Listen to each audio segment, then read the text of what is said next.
Bien, on commence je crois qu'on était à la quatrième Mishnah. Hein? Yosef ben Yohezer, Ish Sreda, ve Yosef ben Yochanan, Ish Yerushalayim, Kiblou Meher. Donc on continue la tradition de Rav qui passe l'enseignement à d'autres Rav. Et aussi ben Ezer, Ish Sreda Omer, il disait Iye betecha bait vait vad lechachamim. Que ta maison soit une maison qui soit ouverte comme une maison de réunion pour les sages. Et colle-toi à la poussière de leurs pieds. Donc là, on rentre dans cette Mishnah, le rapport que nous, on doit avoir avec les sages d'Israël, avec les grands d'Israël, avec les grands chachamim d'Israël. Donc ils disent trois choses. Il dit, un, que ta maison soit une maison ouverte pour les chachamim. Deux, que tu sois collé à la poussière de aux cendres. Efar, c'est même pas la poussière, c'est afar, c'est la, oui, pas la cendre, c'est la poussière de ses pieds, de leurs pieds, et je bois leurs paroles avec soif. Bon, alors il faut essayer de comprendre d'abord, bien entendu, tout le Pirkei Avot, c'est une façon d'acquérir le moussar, d'acquérir la vérité, d'acquérir la Torah, d'acquérir le moussar, le Derech HaChaim. Comme on dirait, le Derech HaChaim, la voie de la vie. Et donc, le rapport ici, bien entendu, dans cette Mishnah, on nous dit tous les aspects que nous devons avoir avec les sages d'Israël, avec les grands d'Israël. La première qui est dit, c'est que notre maison doit être une maison de réunion des Chachamim. En quoi?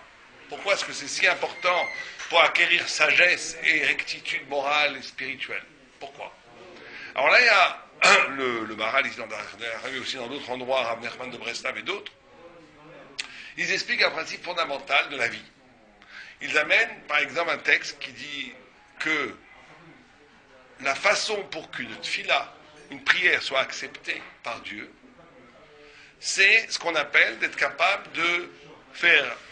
Si je vous demande quelle est la condition la plus importante pour qu'une tfila soit acceptée, qu'est-ce que vous direz? On ne trouvera pas la solution, parce que c'est tellement loin de l'évidence, mais nous on dirait quoi?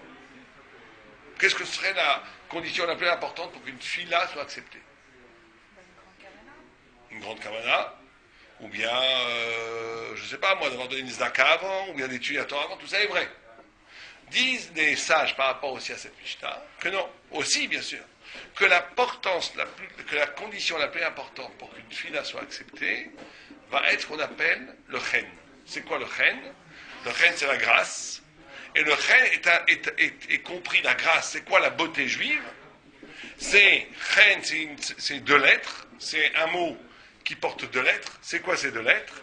C'est chet, qui est la chaim, la vie. Le nun, qui est la lettre de Malchut, d'accepter la lumière de Dieu. C'est-à-dire que le chen arrive quand l'homme est capable de faire le lien entre la vie et la pensée. L'existence et la Torah. La chaim, le chet de chaim, et la Torah. Quand on est capable de faire ce lien-là, entre la vie et la Torah, à ce moment-là, s'opère le fait que Dieu écoute la Torah, écoute nos prières. C'est bizarre. Quel rapport entre le fait d'écouter la prière, que Dieu va écouter la prière, et de lier la vie à la Torah? C'est quoi lier la vie à la Torah? Ça veut dire que c'est très important ça, on va prendre un peu de temps. C'est-à-dire que très souvent on a des idées dans la tête. On comprend, Dieu il est un, il faut être gentil, je sais pas, toutes les idées de la Torah, il faut respecter ses parents, tout est historique dans la tête. Arrive dans la vie, il y a une autre économie, une autre logique qui l'emporte. On nous agresse, on répond. On nous déteste, on déteste. On nous fait du mal, on fait du mal. Ça c'est la logique animale, biologique. Il y avait un grand rabbin qui disait l'essence même du moussard, l'essence même de l'éthique, c'est d'être capable de ne pas réagir. Ou plutôt de ne pas réagir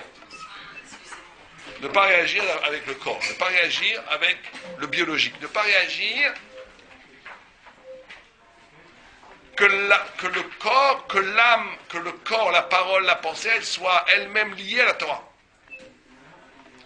C'est-à-dire que quand on lit la vie à la vie, et ça veut dire lier la vie à la pensée, lier la vie à la Torah. C'est que ce que j'ai véritablement compris, je le vis dans le corps. Le corps obéit à la Torah, il n'obéit pas au biologique. Très difficile. Puisqu'on va comprendre un Torah. Bon, je vous donne un exemple très simple. Tout le monde comprend que tout vient de Dieu. Akom et Hashamaim. Tout le monde le croit. Akom et Hashamaim. D'accord? Donc comment ça se fait que quand quelqu'un vous dit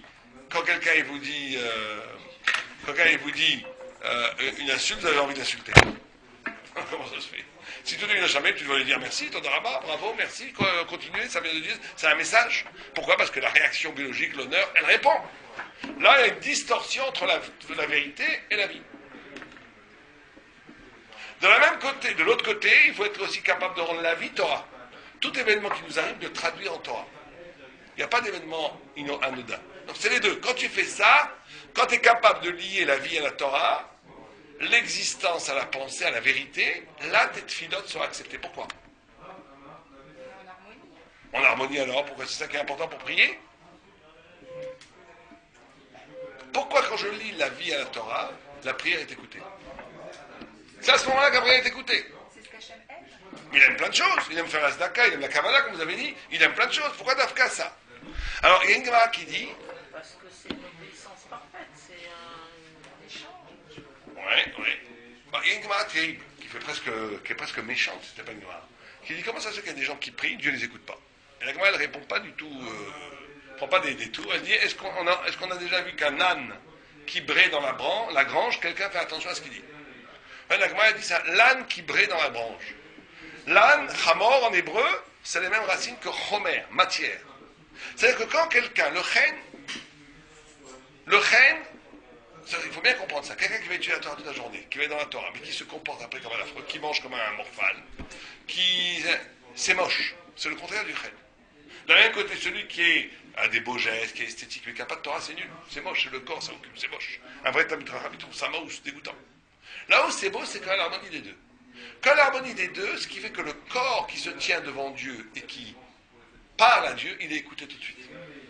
Alors que si le corps, il se comporte mal, même si le gars, dans l'esprit, il a toute la Torah, quand le corps se tient devant Dieu qui parle, c'est un corps qui est un chamor, comme un âne. Et donc il n'est pas écouté. Le chen permet. C'est pour ça que quelqu'un prie et n'est pas écouté. Parce que ce qui prie, c'est la voix, c'est le corps qui se tient. C'est quoi prier? C'est Omed Lifnei Hashem, se tenir devant Dieu. Mais si tu as un corps qui se tient devant Dieu, qui d'habitude ne respecte pas la Torah, ce corps il peut parler tant qu'il veut. Bon, tu vas avoir du chesed d'écouter tout. Mais on prend le risque de ne pas être écouté. Celui qui est parfait comme ça, et il est quand même pas écouté. Jamais. Celui qui est dans le corps et dans la vie et la Torah unie, il est toujours écouté. Toujours. Le tzaddik Gamour est toujours écouté. C'est pour ça qu'ils font des miracles, les tzaddikim. Oui. Parce qu'ils sont écoutés, parce qu'ils sont toujours écoutés. Sauf s'ils demandent que Bachar vienne maintenant et que Dieu ne veut pas. Il y a des choses qu'on ne peut pas. Mais la plupart du temps, il est écouté. Pourquoi? Parce que ce qui parle en lui... Non, parce que le corps lui-même est sanctifié. Et c'est un corps sanctifié qui prie. C'est plus un corps de Hamor qui prie. Or, pour prier, il faut un corps. Pour prier, il faut une parole. On ne peut pas juste prier... On peut pas juste prier l'âme. Si quelqu'un prie avec l'âme, c'est pas une prière. Donc quelqu'un qui a étudié toute la Torah, qui connaît tout, qui a un Talmid Chacham, qui sait tout, qui connaît les choses en profondeur, mais qui n'est pas capable de sanctifier le corps, la prière n'est pas entendue. Mais il y a quand même, s'il n'est pas sanctifié, il est quand même écouté par Dieu. Ça aussi. Pas automatique, c'est pas sûr. La Gemara a dit, est-ce qu'un âne qui brée, on l'écoute? Mais non, mais il y a des grands-mères qui ont toujours fait du bien, mais qui n'ont jamais pratiqué, on va dire, on les entend quand même. On parle de généralité. Dieu, il peut tout faire. Même un rachat, la Gemara a dit que même un voleur, quand il vole, il prie le bon Dieu que ça ne se pas attrapé par la police et Dieu l'écoute. Donc des fois, une prière même, on peut. Mais ça, c'est une exception. Ça peut arriver comme ça, c'est pas garanti. Il y a des voleurs qui se font attraper. Oui. On parle maintenant. Non, mais il se fait attraper parce qu'ils n'ont pas prié. Non, il n'y a pas de chance, il n'y a pas de hasard. Il y a de hasard en Israël. En d'autres temps, reprenons l'idée. L'idée, c'est que la prière est acceptée par Dieu quand il y a une harmonie entre le corps et l'âme. Pourquoi est-ce que cette harmonie entre le corps et l'âme, et comment se vit cette harmonie entre le corps et l'âme? C'est quand je prends la décision profonde que la vie n'est pas détachée de mes idées.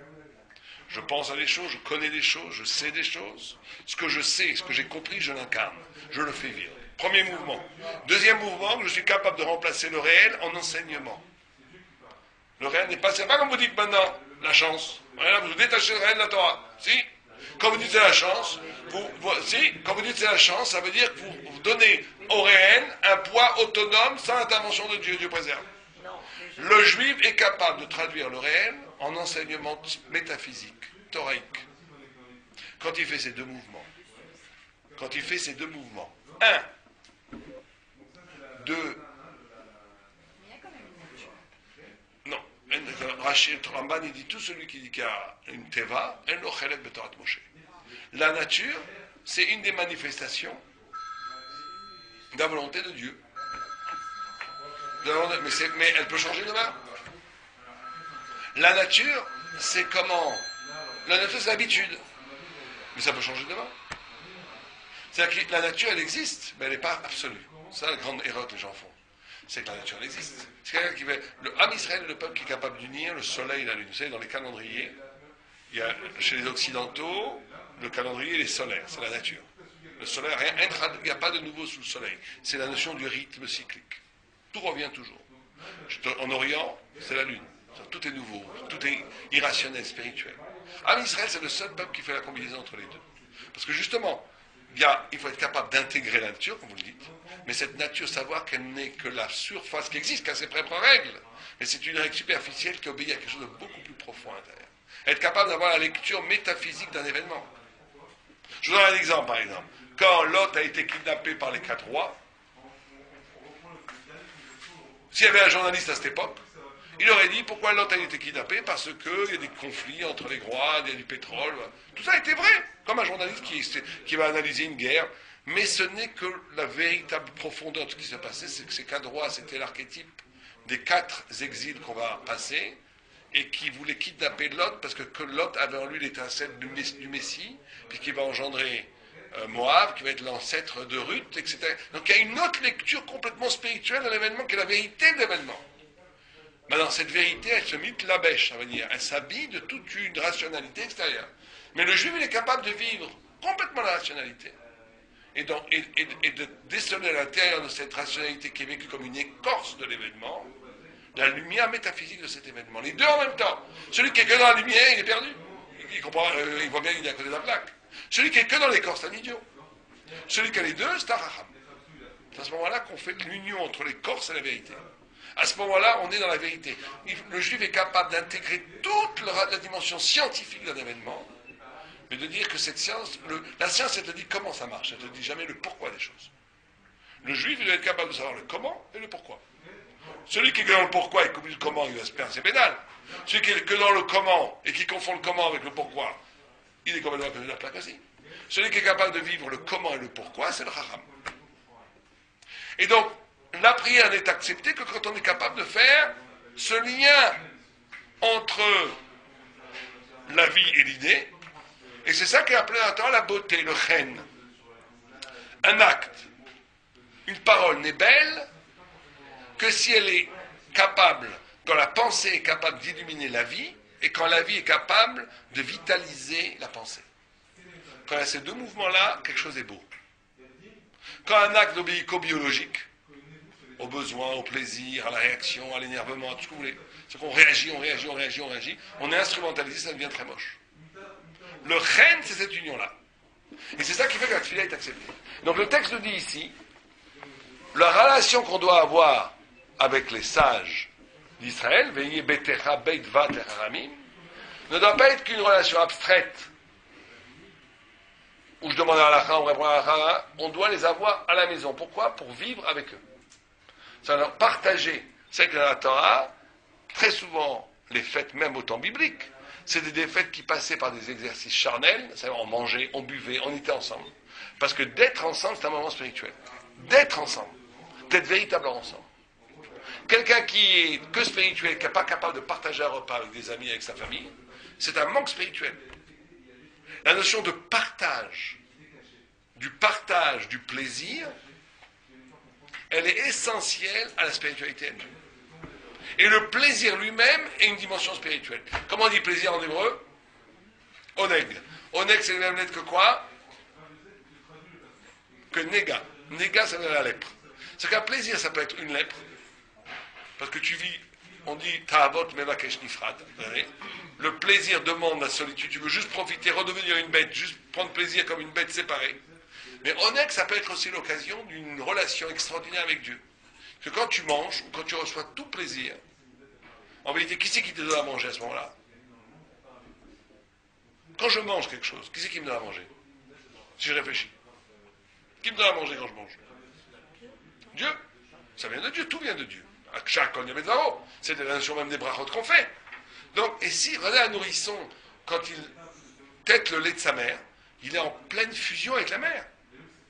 Donc le tzaddik, quand il mange, la nourriture, c'est pas un abaissement spirituel. Au contraire, la nourriture, c'est un lien extraordinaire avec Dieu, puisque si tu prends conscience qu'au moment où tu manges, tu es en fusion avec celui qui te donne la vie, qui est Dieu. Donc le même événement de manger, ça peut être une néga, une plaie, une coupure, ou ça peut être une fusion totale avec Dieu. Le même événement. Ça, vous avez deux bonhommes, ils mangent la même chose, le même choulaz, le même couscous, le même kaila, ce que vous voulez. Ils mangent la même chose. L'un, il est en train de se perdre, l'autre est en train de s'élever. Et ils ont le même geste, c'est la même chose. Simplement, c'est pas du tout la même chose. Parce que là, en mangeant, il s'oublie dans la matière. L'autre, en mangeant, il se prend conscience que ce flux d'énergie qu'il est en train d'absorber, même le plaisir qu'il est en train de recevoir en mangeant, il le traduit en flux divin de nourriture que Dieu lui donne à manger. Donc quand tu prends conscience de ça, tu es collé à Dieu. C'est une fusion avec celui qui donne à manger. Comme un nourrisson avec sa mère. Et donc, on nous dit, la première chose qu'on nous dit dans le rapport à la sagesse, il faut pour que la sagesse se véhicule du sage à celui qui apprend, nous-mêmes, nous devons essayer d'avoir chez nous une maison qui est ouverte au Chachamim, parce que cette ouverture va faire que la sagesse des sages va s'introduire pas simplement d'un point de vue mental, conceptuel, mais dans la vie. Et donc on arrive au chen. Le chen, c'est la beauté. C'est la beauté. On arrive au secret de la beauté, qui est l'union, qu'un acte porte en lui la lumière du savoir, et que le savoir se prolonge dans l'existence. C'est ça la beauté juive. La beauté juive, c'est quand une idée peut devenir geste. Et quand un geste est porteur d'une lumière du savoir. C'est ça la beauté juive.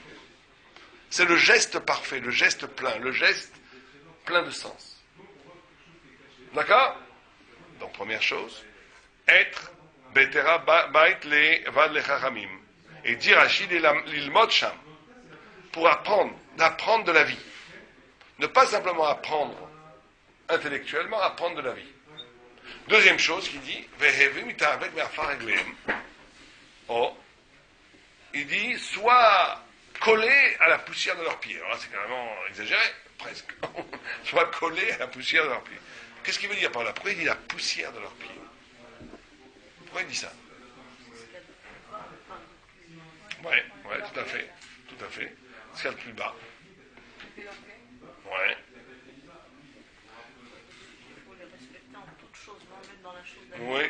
Oui, il y a plus insignifiant, ça c'est vrai. Mais le Maharal, comme dans son habitude, il prend toutes les choses en essence, en profondeur. Lui, il dit que le sens ici, c'est l'idée, c'est que la notion de FR et de Hafa, la notion de poussière, c'est une notion que du plus bas va naître la vie. Hafa, il faut la vie pour faire Hafa. Hafa, la poussière, là, elle fait que l'homme a été fait avec la terre. L'homme a été fait avec la terre. Ça veut dire qu'il donne une deuxième grande leçon, ici, de Maharal, par rapport à cet enseignement. Il dit qu'encore une fois, il ne faut pas tomber dans le rap. Vous l'avez dit avec vos mots à vous. Il dit qu'il faut faire très attention de ne pas être collé au savoir que quand c'est fascinant, que quand c'est extraordinaire, que quand c'est merveilleux, que quand c'est flashant, que quand c'est des idées très hautes. C'est vrai qu'il faut ça aussi. Mais il n'y a pas un niveau du vrai tzaddik, dans lequel on essaie d'avoir une relation avec lui, qui n'est pas lui-même riche d'enseignement, même au niveau le plus bas, même au niveau du Hafa, même au niveau du FR. Ça veut dire ce qui est très important, c'est qu'une des ruses du mensonge, c'est encore une fois de couper le monde. Que la vérité, elle doit forcément être éblouissante et haute, et que les choses quotidiennes de la vie, elles sont banales. Or, le juif est celui qui est capable de rendre extraordinaire l'ordinaire, et qui est capable aussi extraordinaire l'ordinaire. Tout le travail du juif, c'est de rendre ce qui paraît complètement ordinaire, ce qui paraît complètement ordinaire. Complètement ordinaire. Or, vous savez que les grands Olam Haba, la Gemara dit comment est-ce qu'on gagne son Olam Haba, comment on gagne l'éternité, comment on devient tzaddik, par des toutes petites choses. Parce que des grandes choses, quand on fait des grandes choses, on est porté par la grandeur de ce qu'on fait. Quelqu'un il construit une yeshiva, quelqu'un il écrit un livre de Torah, c'est magnifique, ça donne un grand mérite. Mais quelque part, t'as pas tellement, parce que tu as tellement de kavod, tellement de satisfaction à faire ça, quelque part, tu as eu déjà ton salaire ici. Mais quand on est assis dans un bus et qu'une vieille femme elle rentre et qu'on se lève pour lui donner la place, c'est ingrat, personne ne te voit, tout le monde s'en fiche. Tu l'as oublié 5 minutes après. Mais tu as fait un tout petit geste qui a l'air de rien. Et quelqu'un ne pas faire de la peine à sa compagne ou à son mari, ne pas répondre, on sait que ça va lui faire la peine. Des petites choses qui ont l'air de rien. Ça, c'est des grandes choses. Parce qu'il n'y a pas de salaire. C'est quelque chose qui est ingrat. C'est une pure fidélité à la vérité et à l'éthique qui n'est pas récompensée par une reconnaissance sociale. Il y a des gens, il y avait un arabe qui disait comme ça, il y a des gens, ils font, en Israël, ils font du chesed avec le monde entier, ils font la tzedakot, ils donnent de l'argent, ils vont dans les hôpitaux et tout. Quand ils rentrent chez eux, ils n'ont pas de doigts pour aider leur femme elle est fatiguée, ils s'en fichent complètement. C'est complètement illogique. Pourquoi? Tu vas faire du chesed avec les lépreux, enfin j'exagère, tu vas dans les hôpitaux, tu fais du chesed et tout, ta femme qui est fatiguée, tu l'aides pas, c'est pas normal. Pourquoi? Parce que là, il n'y a pas de représentation sociale. C'est une pure vérité. C'est un pur moment de vérité. Alors que, c'est pareil pour la femme par rapport à son mari. Des femmes, elles font plein de soirées, de galas pour aider les nécessités. C'est très bien. Mais elles sont terribles avec leur mari. Mais ça n'a rien gagné. Parce qu'en vérité, l'essence, c'est comment tu es capable dans une vie. Parce que c'est à ce moment-là qu'on voit quelle est la vérité de quelqu'un. Quand il n'y a pas d'enjeu social, il n'y a pas de reconnaissance. C'est une pure fidélité à la vérité. Et donc c'est dans les petites choses, c'est dans le plus bas, peut-être que tu apprends le plus. Et c'est pareil dans le rapport au Chachamim. Dans le rapport au Chachamim, dans le rapport qu'on doit avoir avec les sages d'Israël, comme dit le texte ici, ce qui est important, c'est d'essayer d'apprendre d'eux de toutes des petites choses. Bien sûr des grandes choses, mais des petites choses. Comment des petites choses vont vous toucher un petit sourire? Des fois, on gagne son Olam Haba avec un petit sourire. De rien. Et on perd son Olam Haba en faisant une grimace. Ça a l'air de rien, et bien c'est tout. Parce qu'au niveau de la vérité absolue, il n'y a pas de bluff. Hachem, il voit tout. La Gemara dit, une des armes les plus redoutables une des techniques les plus extraordinaires pour acquérir la spiritualité, c'est d'avoir le souci de rendre un autre heureux. Tu vois quelqu'un qui est un peu malheureux, tu tapes une main dans l'épaule, c'est rien. Tu ne sais pas comment ça va, tu rigoles avec lui, tu lui fais un petit compliment, t'es pas mal, t'es bien habillé aujourd'hui, t'es beau gosse, tu baratines, tu t'en fiches, c'est pas grave. Il ne faut pas qu'il s'en que tu baratines, mais tu essaies de le rendre heureux. Il est content, le gars, 2 millions s'est intéressé à moi, ça a l'air de rien, tu as fait une immense mitzvah, qui t'apporte une bracha incroyable. Pourquoi? Parce que c'est des petites choses. Parce qu'à ce moment-là, tu fais ça vraiment les chevals, les shem shamim, tu fais ça pas pour toi. Ce gars-là, moi j'ai connu un grand rab qui recevait très grand rab Shmuel Auerbach. Quand il y avait des grands shivas qui venaient, ils les attendaient et tout. Quand tu avais un pauvre type qui avait personne sur le pays, il en recevait en premier. Ce qu'il disait, ce pauvre type, il faut lui redonner son kavod. Il faisait attention de donner aux misérables qui n'avaient pas du tout d'importance, une importance. Parce qu'il fallait lui redonner du kavod. Très important. Parce qu'au niveau, c'est à ce moment-là qu'on voit la vérité de quelqu'un. Bon, troisième chose, on va faire notre Mishnah. Vayu shotim et tzameh divrem. Ça, c'est très important aussi. Ke adam sheu tzameh, dit Rashi, vetaem et shoten etenas shelo ke adam sheu sava. Bois la parole des sages, c'est la Torah, on parle de la Torah écrite, la Torah des grands sages, avec soif. Alors là aussi, c'est un grand principe. Vous savez qu'il y a écrit dans la Torah, mi washir, mishisamer bechelko. Qui est heureux, qui est riche, celui qui est content de ce qu'il a. Content de ce qu'il a. Ça parle de quoi? Du spirituel ou du matériel? Les deux, vous dites? Du matériel? Que du matériel, pas du spirituel. Du spirituel, il ne faut jamais être satisfait de soi. En gros, c'est comme ça. Matériel, c'est ce que Dieu te donne. En vérité, tu n'as rien y fait. Nous, on croit qu'on fait du business et tout. En vérité, c'est juste un bracha. Ce que tu as, il faut bien comprendre ça. Ce qu'on a, c'est exactement suffisant pour vivre une vie merveilleuse. On a les éléments objectifs suffisants pour vivre une vie merveilleuse. C'est nous qui, de façon inconsciente, projetons l'impossibilité de vivre de façon heureuse, qui vient de problèmes qu'on a psychologiques et de midotes à nous, en essayant de le rendre responsable quelque chose qui est extérieur à nous. C'est parce que j'ai pas assez d'argent, j'ai pas une belle maison, j'ai pas X, j'ai pas Y, j'ai pas ci, j'ai pas ça. Donc on essaie en vérité de mettre un nom sur nos ténèbres. En essayant de dire nos ténèbres, ils ne sont pas à l'intérieur, ils sont à l'extérieur. Pour se dédouaner de l'effort qu'on doit faire pour simplement prendre conscience qu'on a tout pour être heureux. Tout pour être heureux. Si je vous demande, c'est quoi être heureux? C'est quoi la clé du bonheur, elle est où? C'est une grande question, $1 million. Alors allez-y. C'est d'être satisfait. Ça, non? D'accord, mais comment tu es satisfait? Bah, quand tu as ce que tu veux. Donc pour toi, il faut avoir... Mais tu n'as jamais ce que tu veux, parce que tu veux toujours plus. Bah, alors c'est pour ça qu'on n'est jamais totalement heureux. Alors on dit que oui. On dit Miouachir, mais sa mère Bechelko. Vous savez dire quoi? Comment est-ce qu'on met sa mère Bechelko? Vous savez que ça c'est un grand secret que personne ne sait, que beaucoup de gens savent, et que c'est une mitzvah de le répondre. Nos sages, ils disent, la clé du bonheur, elle est où? C'est quoi le bonheur? Le Rav Nachman, il dit Istaklut, regardez. Vous savez quoi regarder? Ça veut dire qu'il dit que le bonheur, le vrai bonheur, et vous n'avez pas été d'accord plein de gens, parce que ça a l'air pas... Mais si on réfléchit après, on comprend. Le vrai bonheur, c'est simplement la conscience d'être. La conscience d'exister. Il faut avoir... Non, faut avoir, c'est que tu essaies de combler un manque. On va t'expliquer, on va donner 2 exemples.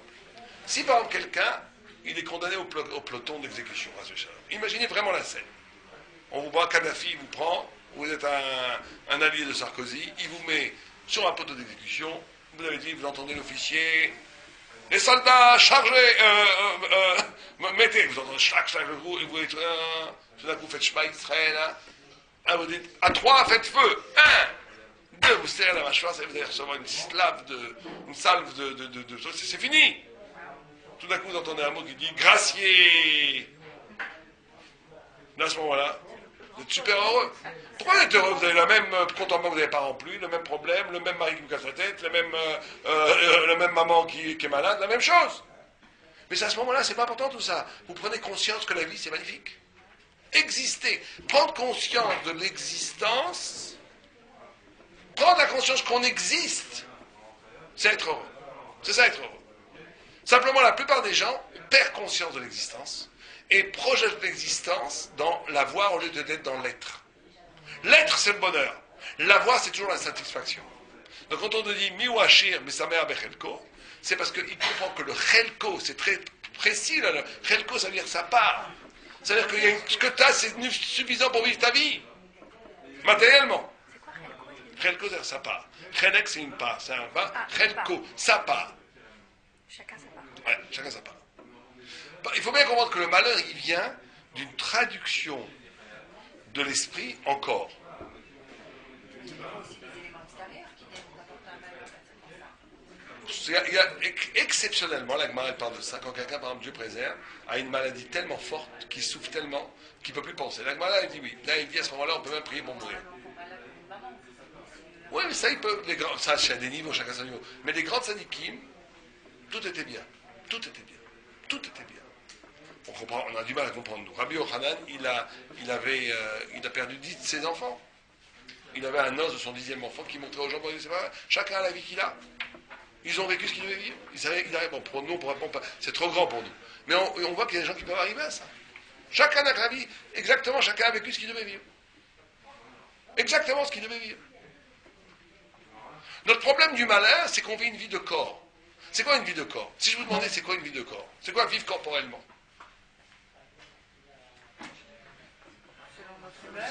Sans penser. Oui, mais plus profondément. Le corps, c'est quoi? Le corps, il fait quoi? Ça, c'est un histoire, je vous l'avais dit, je crois, une fois. Le corps est toujours en train de combler un manque.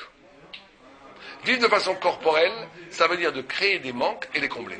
Passer sa vie à faire des trous et à remplir les trous. Regardez le fumeur.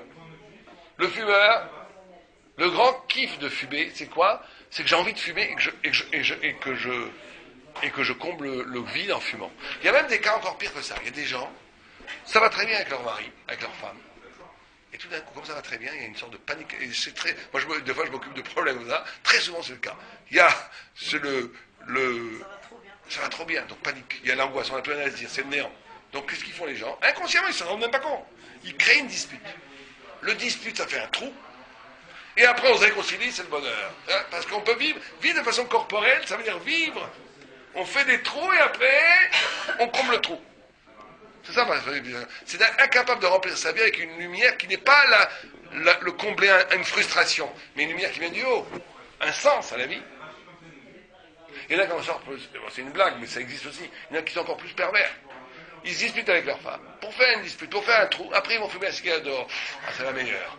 Parce que là, je suis tellement énervé, fumer un cigare, ça fait du bien. Vous comprenez? Exactement. Inconsciemment, il crée de la dispute pour aller fumer un cigare dehors. Elle est très bonne, là. La cigare, elle est géniale à ce moment-là. C'est ça, vivre de façon corporelle. Vous comprenez? C'est vivre où je crée. Bien sûr, toute la civilisation moderne, elle est basée sur ça.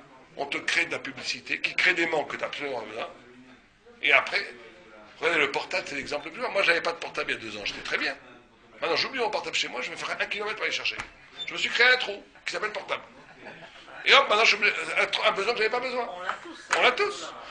Mais c'est ça, vivre de façon corporelle. Mais on est bien obligé aussi. Non, on n'est pas obligé de vivre. On est obligé d'avoir un corps. Non, Mais on est obligé d'avoir un portable. Pas forcément. Non, parce qu'avant, tu ne peux plus communiquer. Le problème n'est pas... aller dans un café, dans la Madame Gandus, le problème n'est pas d'avoir un portable ou pas. Le problème, est-ce que tu es dépendant de ce portable? Ah oui, c'est ça. Tu peux avoir un portable? Moi, j'ai aucune dépendance de rien. Eh ben, bravo, tu es spirituel. D'accord? Mais ça m'empêche que... Là, le problème, est-ce que c'est pas qu'on ne dit pas de parole de corps, c'est est-ce qu'on vit une vie comme le corps. Or, comme le corps, c'est de faire des trous et combler les trous, le corps a toujours besoin de toi.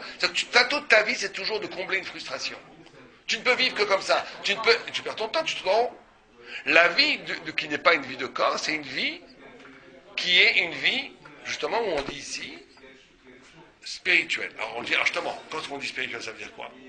Il dit d'avoir soif de la Torah. C'est-à-dire quoi avoir soif de la Torah? C'est-à-dire que d'un point de vue matériel, il faut dire, ce que j'ai, c'est très bien. Tout ce que j'ai beaucoup, j'ai un peu, c'est parfait. Dieu m'a donné exactement ce que j'ai besoin, j'ai assez de quoi bâtir une vie de bonheur avec ce que j'ai. Ça, c'est pour le matériel. Pour le spirituel, je ne dois jamais être content. Je dois toujours essayer de grandir. La soif de grandir. De ne jamais avoir un contentement.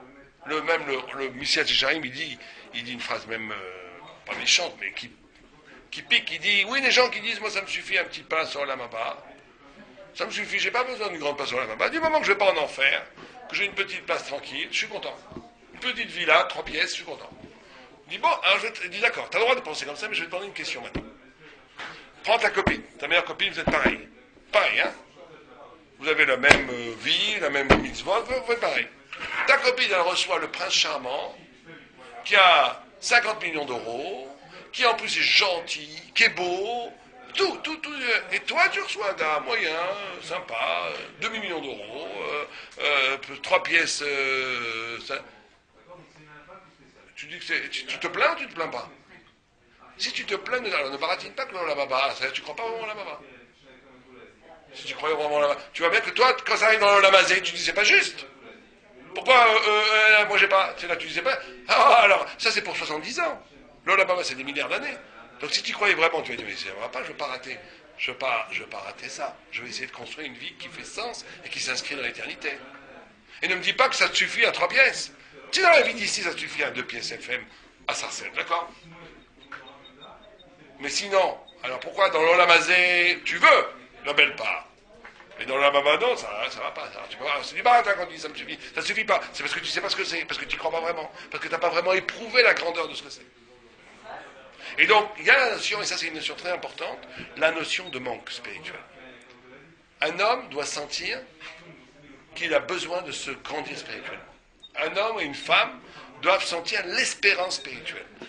Ne pas être, parce que du moment que tu ne veux plus grandir spirituellement, ça veut dire que tu as entériné, que tu as accepté la mort de ton esprit et de ton âme. c'est que tu n'es plus dans une dynamique de grandeur. Tu n'es plus dans une dynamique où tu essayes de grandir. Or, l'espérance et la grandeur, c'est l'essence même du juif. L'essence même d'Israël, c'est Yachar Kel, celui qui est droit devant Dieu, celui qui prend la vie comme une rampe de lumière qui va vers l'infini, vers Dieu. C'est l'essence même de l'identité d'Israël. Dès qu'on a coupé avec ça, qu'on dit, moi, j'ai compris 2-3 idées, ça me suffit, on est mort. On a coupé la vie, encore une fois, on a coupé la Torah de la vie. On a séparé, on n'a plus de crème. Il n'y a plus de beauté. C'est pour ça qu'il dit, il faut boire avec soif. La notion de soif ici est essentielle à la Mishnah. Il faut boire les paroles de la Torah avec soif. Je dois avoir le désir de l'infini. Je dois avoir le désir de la vérité. Je dois avoir le désir de comprendre. Il faut s'interroger. C'est un des grands manques de notre génération. Moi, je ne suis pas tellement aussi vieux que ça, mais je me rappelle, il y a 30 ans, il y a 25 ans, quand les gens il y avait un grand mouvement de tchouva à l'époque, quand les gens, on leur disait la vérité, ils changeaient. Ils étaient beaucoup plus contre la Torah qu'aujourd'hui. Il y avait des communistes, il y avait des communistes, il y avait des anarchistes, il y avait un vrai combat idéologique. Mais quand tu prouvais à quelqu'un que la Torah était vraie, il changeait comme du feu, il devenait grand rabbin. Uri Zohar, vous connaissez l'histoire de Uri Zohar? C'était un grand Uri Zohar, c'est le Coluche israélien. Coluche israélien, une star. Un comique incroyable et tout. Il a rencontré un religieux, un rabbin très fort. Il lui a dit voilà, ils ont discuté, lui, c'était un affreux jojo, lui, il a tout fait, lui, c'était la bohème tel-avivienne, il a tout. Et le rabbin, il a dit écoute, on fait une discussion pendant 3 jours avec un arbitre. Si je te gagne, tu deviens religieux, et si tu me gagnes, moi j'enlève ma kippa, je deviens comme toi. On prend un arbitre indépendant qui vérifie l'argument. Ils étaient honnêtes. Ils ont fait un argument en 3 jours, non-stop, dans un hôtel. À la fin, Uri Zohar, il a dit, t'as raison. Qu'est-ce qu'il a fait? Il a fait tchouva. Sa femme, c'est une chanteuse très connue en Israël. Elle ne voulait même pas en entendre parler. Maintenant, elle est plus fronde que lui. Ses enfants, j'ai connu, ils sont très pauvres. Et après, il y a eu aussi l'autre, comme il s'appelle, Eric Einstein, qui est un grand chanteur israélien, qui est un genre le Jacques Brel israélien. Sa femme aussi a fait tchouva, lui. Parce que c'était toute une bande. Lui, c'est le seul qui n'a pas voulu faire tchouva. Il a fait une chanson malheureusement très belle, où il dit j'ai perdu un mois de femme, j'ai perdu mes amis, enfin il a fait tout ça, mais il n'a pas de rancœur, mais bon, même ses enfants ont fait tchouva, il n'a rien compris ce qui lui est arrivé. Ils ont tous fait tchouva. Mais à l'époque, mais aujourd'hui, c'est plus comme ça. C'est horrible. Aujourd'hui, il y a des gens, moi je connais quelqu'un, on a eu ces discussions, mais t'as raison, t'as raison, il dit d'accord, mais moi je ne vais pas changer ma vie. T'as raison, et alors? C'est ça, voilà. C'est qu'aujourd'hui, on n'a plus la soif de la vérité. On n'a plus la soif de la vérité. Aujourd'hui, c'est la grande lèpre spirituelle. Il y a pourtant quand même un grand retour. Oui, mais pas autant qu'avant. Pas autant qu'avant. Les gens aujourd'hui, ils te disent c'est très beau, ils vont à des cours de Torah, ils vont écouter les rabbinim, ils vont écouter, c'est vrai, c'est beau, c'est vrai, mais ils ne changent pas, ils vont manger après la côte d'agneau, chez Tibbs, là où je sais pas comment ça s'appelle, manger les huîtres. Le cours était pas mal, mais manger les huîtres. Non, c'est très important d'avoir cette soif de vérité, et que la vérité, elle t'engage, elle te change, elle te fait grandir. Très très important, ça ne peut pas être que des idées. Il faut que cette soif de vérité, elle est liée fondamentalement à vouloir s'approcher de Dieu, si vous préférez. Ok? On fait la Mishnah, on va essayer de faire 2 Mishnah. Yosef ben Yochanan ish Yerushalayim Omar. On continue dans les générations. Yosef ben Yochanan, Yosef fils de Yochanan, l'homme de Jérusalem disait Yehe betecha ptucha patoua lerevacha. Donc là, on a abandonné les rabbanim. Maintenant, on parle que la maison soit ouverte aux 4 coins. Ça aussi, c'est quelque chose qui s'est beaucoup oublié. Bon, les gens invitent et tout, Shabbat beaucoup, bon, je sais bien. Mais la notion que, vous savez que la notion que le privé, c'est ça toute la notion de la mezouza. C'est très délicat parce qu'à un côté, il faut qu'il y ait une différence entre le privé et le public. Il faut que il y ait une différence entre privé et public. C'est-à-dire qu'il y a quelque chose, une modalité d'existence dans la vie, dans les privés, qui ne doit pas être l'importation du monde public. C'est pour ça que c'est faire très attention à l'introduction excessive de télévision, d'internet à la maison, où l'espace privé n'existe plus, il est détruit par le message public. Il faut que chacun ait un espace poétique, de couple, de famille, ou seul, chacun selon sa situation, où la maison respire de mon identité spirituelle. Il faut que ça soit très fort. L'espace privé est un espace qui doit représenter l'intériorité de chacun. Il ne faut pas que ce soit une imitation de l'espace public qui arrive dans l'espace privé. Un homme ne vit pas de la même façon dedans que dehors. C'est la notion de mezouza. La mezouza, elle montre qu'il y a une façon de se comporter dans le public et une façon de se comporter à l'intérieur. La notion même de tzitzit qu'on met. Les tzitzit, c'est quoi? C'est de dire, attention, quand tu rentres dans l'espace privé, ne te garde une certaine hauteur spirituelle. Très souvent, des gens, dehors, ils sont tzadiques, ils enseignent la Torah, ils rentrent chez eux, Bermuda, plouc, on oublie tout, on se met dans la paix, on se boit une bonne bière, on oublie tout. Bon, c'est pas non méchant, mais il y a aussi la notion, à un moment donné, qu'à l'intérieur, il y a un autre travail spirituel à faire, beaucoup plus relax, bien sûr, mais il y a un autre travail spirituel à faire. Il y a un travail spirituel à faire dehors, il y a un travail spirituel à faire avant. Il y a une... Maintenant, ce qui est très important, ça c'est le grand travail des Juifs, c'est ce qu'il dit ici, c'est que l'épreuve, ça va être on va avoir le rapport entre le privé et le public. Est-ce que c'est l'intimité qui va éclairer le monde, ou c'est le monde qui va annuler mon intimité? Le travail du Juif, c'est de faire une maison qui est tellement forte, et l'intimité est tellement heureuse, que les gens rentrent et ça n'annule pas l'intimité. Au contraire, on intègre dans le noyau familial toutes sortes d'invités qui participent du bonheur familial. Ça, c'est la vie du tzaddik. Le tzaddik crée un embryon familial, une ambiance familiale, une ambiance thoraïque de familiale, qui est tellement forte qu'elle est capable d'accueillir toutes sortes de gens de l'extérieur, de les rendre heureux, et après ils reviennent chez eux. Ça, c'est la mitzvah. Alors que celui qui n'a pas cette force-là, il va être déstabilisé par l'entrée du public. Peut-être que lui, il faut qu'il invite moins.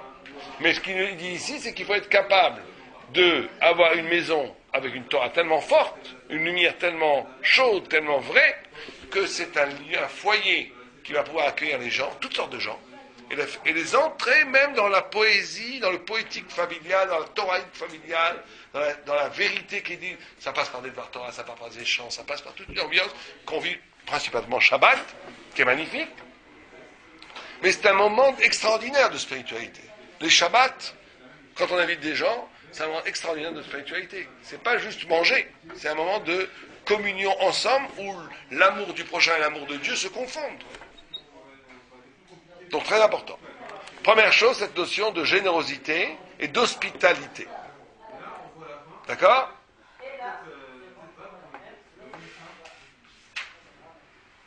Veiyu, là encore une fois la même idée qu'on avait dit tout à l'heure, Aniim bne betecha. Ne pas transformer l'hospitalité, il y a des gens qui transforment l'hospitalité comme relation publique. Tu invites que les riches, que les gens puissants et tout, non. Bon, tu peux aussi faire ça, c'est pas interdit. Mais ce qui est important aussi, c'est que tu invites aussi des pauvres. Veiyu aniim bne betecha. D'inviter des pauvres chez soi, c'est fondamental, parce que on est tous des pauvres invités à la table de Dieu. Même celui qui a 100 millions d'euros, ça ne change pas. On est tous des gens qui ont reçu la grâce d'Akadosh Baruch Hu. Donc il faut un peu rendre. Ce qu'on reçoit, il faut le rendre. Comment on le rend? En rendant heureux justement des gens qui n'ont pas. Inviter des pauvres à la maison. Tout d'un coup, ils basculent. Ouais, c'est intéressant. Alors là, vous n'allez pas être contentes, mesdames. Ve'al tarbe sicha ima isha. Et ne parle pas trop avec les femmes. Quel rapport? Quel rapport avec ce qu'on vient de dire 2 minutes? On parlait d'inviter les pauvres. On a invité qu'une maison ouverte qui invite tout le temps les choses. Mais on te dit tout de suite, ne parle pas trop avec les femmes. Tout d'un coup, la femme, elle rentre là-dedans. Quel rapport? Mais avec sa femme, il ne faut pas trop parler. Mais je travaille à plus forte raison avec la femme de son prochain. Mikan amrou charamim, de là on dit les sages, kol zman sh'adam marbe sicha im ha'isha. Tant que l'homme parle beaucoup trop avec les femmes, gorem ra le'atzmo, il s'amène du mal sur lui-même, ou botel midivre Torah, et il annule la Torah, mais sauf au Yuresh Gehinnom, mais à la fin il tombe dans l'enfer. Bon, radical. Oui, mais alors ce qu'il faut essayer de comprendre d'abord, c'est qu'une Mishnah a une structure. Une Mishnah ne saute pas d'un sujet comme ça, d'un autre sans qu'il y ait une raison. Donc, il y a 2 minutes, on parlait de quoi? D'avoir une maison ouverte, une maison pleine de Torah, une maison pleine de bonheur, qui fait partager ce bonheur avec l'extérieur. Et tout à coup, on te dit, Al tarbe sicha im ha'isha. Ne parle pas trop avec ta femme. La limite, c'est qu'il ne faut pas, justement, qu'il y ait trop de familiarité avec les femmes pour qu'il n'y ait pas de problème qui entre en même temps dans la maison. C'est pas que des problèmes. Si on parle de tzaddik mouri, ils ne vont jamais avoir de problème. Oui, vous avez raison. Vous avez raison. Le principe, il est, alors justement, le principe, il est que justement, alors là on a parlé d'une ouverture. Une ouverture, on ouvre la maison, on invite des gens, on fait que, mais il faut à un moment donné faire attention que cette ouverture ne se traduise pas par un laisser-aller de familiarité qui va bien entendu générer, pas simplement, mais ça n'en arrive pas aux actes, mais ça va créer une ambiance de n'importe quoi. Donc on te dit, voilà, vous savez que chesed, c'est très proche de la faute. Alors, comment on appelle, excusez-moi du peu, une prostituée à Torah? Vous savez, une des noms de prostituées? Kedesha. Kedesha, c'est très proche de Kedusha. Parce qu'on dit dans le chesed, dans cet acte de débauche constante, qui est affreux, il y a du chesed. Et le chesed, justement la perversion du chesed, c'est qu'à un moment donné, le chesed est tellement fort, on dit, bon, il n'y a plus de loi. Puisque c'est le chesed, tout est permis, on va faire plaisir, on va faire que faire plaisir à l'autre. Mais à la force de faire plaisir à l'autre, tu fais que des avérotes. Tu fais que des interdictions à la fin. Donc c'est très important, au cœur même du chesed, d'introduire une rigueur, une rectitude, une fidélité à la hauteur humaine, à l'enseignement divin, à la Torah. Mais il ne faut pas non plus, bien entendu, que la rigueur et le chesed te rendent raide comme un bout de bois, qui est plus capable d'être sensible aux besoins de l'autre. Et donc tout l'équilibre entre les deux est là. L'équilibre est fondamental. Si quelqu'un ne fait que si tout le temps quelqu'un ne fait que parce qu'il va faire plaisir à l'autre, il va à la fin, il va forcément faire une avéra. Il va dire, comment je peux le mettre à la rue? Il ne sait pas où aller. Ah oui, mais tu n'es pas marié avec lui. Pourquoi tu vis avec lui? Mais où je le mets dans la rue? C'est du chesed mal employé. Et à un moment donné, tu fais une faute, tu peux pas vivre avec quelqu'un. Moi, je connais des gens comme ça, ils me disent, je ne peux pas la mettre à la rue. Mais tu ne peux pas vivre avec quelqu'un qui n'est pas marié. Ah, c'est du chesed. C'est pour ça qu'on le spécifie. Il y a un moment donné, il faut que le chesed peut tomber en contradiction avec la vérité. La vérité peut te rendre la bonne conscience, où tu ne vois plus après le malheur de l'autre, et tu dis, mais de toute façon, je suis imagine qu'une femme, elle est morte de faim, tu vas dire, la Gemara, elle parle de ça, elle dit, le chassid idiot, chassid choté, c'est quoi? C'est la femme, elle est en train de se noyer, tu dis, ah, mais moi, je touche pas les femmes. La Gemara, elle dit, celui-là, il est un fou furieux. Ah, je touche pas les femmes, mais la femme, elle est en train de se noyer, il faut plonger pour la sauver. Donc là, c'est une justice qui a oublié ce que c'est le chesed, c'est affreux aussi. Mais celui qui a trop de chesed, et qui va dire, mais moi, imagine quelqu'un qui te dit, je veux faire une avéra, je suis tellement malheureux, sinon tu vas faire du chesed, on peut arriver à n'importe quoi. Donc il faut un équilibre. Il faut à un moment donné que la vérité, elle soit en accord avec l'ouverture de l'eau, parce que le chesed, c'est ça. La notion de chesed à la Torah, c'est pas la charité chez nous. C'est quoi le chesed? Oui, mais c'est quoi la générosité? La vraie? C'est quoi? C'est quoi le sentiment de chesed le plus profond? C'est quoi être un bal chesed? Partage de quoi? Si je te demande c'est quoi le chesed? C'est la capacité de sentir les émotions de l'autre. C'est ça le vrai chesed. La capacité, quand l'autre est content, t'es content. Quand l'autre est malheureux, t'es malheureux. C'est ça le vrai chesed. C'est l'empathie. Ça s'appelle en français l'empathie. La capacité d'empathie, elle est fondamentale au chesed. Parce que si le chesed, il y avait un rave qui disait, il y a des gens qui aiment tellement faire du chesed, qui sont prêts que les autres, ils souffrent pour faire du chesed. Ça, c'est la charité chrétienne. Tu dis, le vrai que mon voisin, il n'a rien à manger, je vais faire une mise à lui donner. C'est pas du chesed, ça, c'est la cruauté.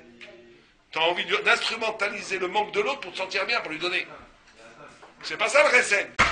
Le chesed, c'est que je suis capable de sentir ce que l'autre sent.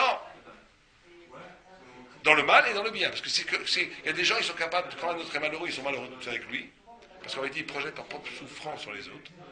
Et on voit le vrai marque, c'est est-ce que quand ils sont contents, ils ont gagné en auto, t'es content pour eux. Si oui, alors là, t'as un vrai mal chesed. Si t'es content pour les deux. Si t'es content qu'un pour les deux, c'est qu'il y a un problème. C'est que c'est pas un vrai chesed. Le vrai chesed, c'est quand t'es capable d'avoir de l'empathie pour l'autre à tous les niveaux. Donc c'est ça être sadique. Être sadique, c'est cette capacité d'empathie. Donc l'empathie pour l'autre, elle doit être fondamentale. Mais si cette empathie, elle vient au détriment de ta rectitude morale, c'est affreux, c'est assourd. Il ne faut pas que l'empathie, elle t'oblige à faire des choses qui sont contre tes principes moraux. Du moment que c'est en accord avec la justice, c'est là le tzaddik. Justice et chesed. Mais des fois, c'est antagoniste. Des fois, tout d'un coup, le chesed t'oblige à faire des choses. Au nom du chesed, tu vas aller contre les principes de la Torah, assour, de shalom. Mais qu'au nom du principe de la Torah, tu ne sens plus le besoin de l'autre, c'est aussi assourd. Il faut les deux. Il faut absolument les deux. C'est l'équilibre subtil des deux qui fait un tzaddik. Qui fait qu'un être est un tzaddik. D'accord? Or, c'est pour ça qu'on a introduit tout d'un coup la notion de Isha. Altar Bessicha Ima Isha. Et mets avec ta femme. Alors, mets avec ta femme, non, c'est plus une question de faute. Pourquoi mets avec ta femme, il ne faut pas trop parler? Il ne faut pas trop parler. Pourquoi? Parce qu'on va noyer. Il faut qu'un couple, un vrai couple, vous savez qu'il y a un texte qui dit que quand Dieu a voulu créer l'homme et la femme, au début, il a voulu les créer comme deux entités séparées, homme et femme. Après, il a vu qu'ils se feront la guerre. Ce serait comme si deux humanités. Il a dit, on va les créer d'un tronc commun, qui est l'homme. Adam, là, a été séparé en homme et en femme. La question, c'est que, si je vous demandais qu'est-ce qui est mieux, de créer un homme et une femme d'un seul tronc, ou de créer deux entités, qu'est-ce qui serait mieux? Qu'est-ce que vous préférez? Qu'est-ce qui est plus romantique? De créer un homme et une femme d'un seul tronc, ou de créer deux êtres? D'un seul tronc. Ça serait deux romantiques, ça serait deux gens qui après se retrouvent. Oh, à première vue, on a l'impression que de créer deux êtres d'un même tronc, c'est plus fort, plus beau que faire deux entités. Or, Dieu, au début, voulait faire deux entités, c'est-à-dire que faire deux entités, c'est mieux que faire un tronc.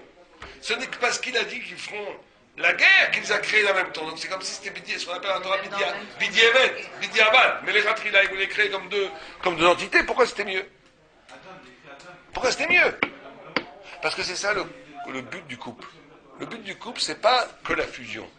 C'est que chacun rende l'autre le plus extraordinaire qu'il puisse. Que chacun doit aider l'autre à devenir ce qu'il est profondément. La femme doit tout faire pour que le mari devienne un Talmid Chacham, un mensch, un homme. Et l'homme doit tout faire pour que la femme devienne une femme, une grande. C'est ça Or ça passe aussi par un travail du silence, par un travail, on n'est pas tout le temps en train de baratiner, parler, parce que ça fait que ça nous étouffe. À un moment donné, on est une fusion, et je ne t'aide plus à devenir moi-même, simplement, comme j'ai peur d'exister, j'existe à deux. Ça, c'est pas le couple. Non, c'est surtout qu'on parle pas le même langage. Pas forcément, on peut parler le même langage. Vous comprenez, il faut faire très attention que le couple, c'est pas une substitution de vie de solitaire à vie à deux. Le couple, l'essence du couple, c'est que, au contraire, c'est que je vais devenir plus moi-même grâce à l'autre, et je vais te rendre toi plus toi-même grâce à moi. C'est ça la dynamique du couple, où chacun va aider à l'autre d'être un sadique et une sadikette. C'est pas parce que j'ai peur d'être seul, je me marie. Le couple, c'est pas contractuel. C'est parce que j'ai peur d'être seul, je me marie. J'ai pas envie d'être... Ça, c'est pas... Bon, c'est le couple, mais c'est pas le vrai couple. C'est pas le couple thoraïque, en tout cas. Le couple thoraïque, c'est quand chacun des deux termes du couple sont là pour rendre l'autre le plus parfait possible, pour l'aider à atteindre sa perfection. Et ça passe par aussi un travail de silence, un travail de respect, un travail de distance. Il y a des moments où on est ensemble, des moments où on se sépare, des moments où chacun doit se retrouver lui-même. Alors que la constante discussion, le verbiage constant d'un couple va étouffer les individualités pour les fusionner dans une sorte de pâte à modeler unie où il n'y a Non, pas... parce que là, quand il parle, ça veut dire parler pour ne rien dire. Oui. C'est ça que ça veut dire. Non, mais il dit rien, ce que dit Rachid. Sinon, tu peux Non, parler Rachid. pour construire, tu peux parler pour grandir. Bien sûr, bien sûr. Mais Regarde. parler pour parler, quoi. Regarde ce que dit Rachid. Même si c'est ta femme. Les filles, j'attends mes vatel me divrei Torah. Parce que tu remplaces la parole pour étudier la Torah, pour grandir, par des discussions, blablabla. D'accord? C'est qu'il y a une façon où, à un moment donné, il faut que la personne se réalise singulièrement, chacun. Et bien sûr qu'il faut parler avec sa femme, mais à un moment donné, où la plus grande mitzvah, c'est parler avec sa femme. Si elle a besoin de parler, il faut parler. Mais il ne faut pas installer un discours constant qui ne veut plus rien dire pour oublier de devenir. Pour oublier de devenir, comme un prétexte qui nous empêche d'advenir. Comme tu dis, il faut que le discours soit constructif. Voilà, on a fini. Est-ce qu'il y a des questions pour finir ce cours? Est-ce qu'il y a des questions par rapport à ce qu'on a dit? Par exemple, dans l'idée de recevoir, par exemple, des gens Shabbat, Oui. est-ce qu'on doit recevoir sans faire attention, en invitant tout le monde? Par exemple, on sait qu'il y a des gens qui ont besoin qu'on les invite, donc on les invite. Et si vous pensez que parmi les gens que vous invitez, il y en a qui peuvent être négatifs à l'égard d'autres, est-ce que malgré tout, on doit persévérer à les inviter parce qu'on sait qu'ils ont besoin qu'on les invite? C'est ce qu'on a dit. On peut pas faire... on ne peut pas avoir de chesed sur le compte d'un autre. C'est un grand principe du chesed. Quand ça ne vous concerne pas vous directement, et quand vous... Mais si vous le savez. Vous ne pouvez pas inviter quelqu'un. Vous imaginez, vous pensez que ça peut prêter à problème ou machin. Il vaut Je mieux sais éviter à ce parce moment-là. je sais pas si on pense. Ce qui est important, c'est si vous savez qu'en faisant du chesed à Aleph, vous allez faire des mois à bête, vous n'avez pas le droit de le faire. Eh ben d'accord, alors c'est bien ce que je pense. On ne peut pas faire du chesed au détriment de quelqu'un Oui, d'autre. mais j'avais peur. Il y avait un grand rab qui disait, quelqu'un il a invité plein de gens Shabbat, sa femme était épuisée, un rabbin dit, je t'interdis d'inviter. Tu peux pas faire du chesed sur le compte de ta femme? Ça n'existe pas, ça c'est n'importe, ça ne devient plus du chesed. Bien, est-ce qu'il y a d'autres questions?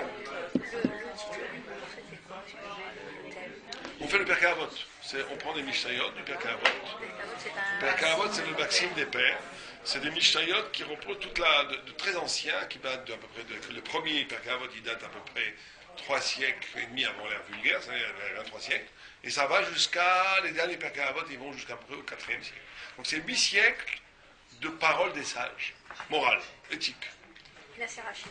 Non, et Rashi commente. Et donc là, vous commentez les commentaires de Rachid. On commente la Mishnah et Rashi. Et le Maral de Prague aussi. Donc on en est au début, c'est pas. On essaie de faire 2 Mishnayot quand il y a le cours, on fait un cours par mois de Mishnayot. Demain, c'est quoi? N'oubliez pas, non, demain c'est pas moi. Demain c'est Rav Cohen qui est là. Il y a un kabbaliste qui vient. Et mercredi prochain, le cours sur Pessah. Vous êtes tous invités à un grand cours sur Pessah. Mercredi 6 avril. Il y a mardi aussi. Non, il n'y aura pas mardi, parce que je dois donner un cours ailleurs. Ah, mardi prochain, il n'y a pas. Il y a pas mardi prochain. Par contre, il y a mercredi, le cours sur Pessah. D'accord? Demain, il y a un cours de Rav Cohen.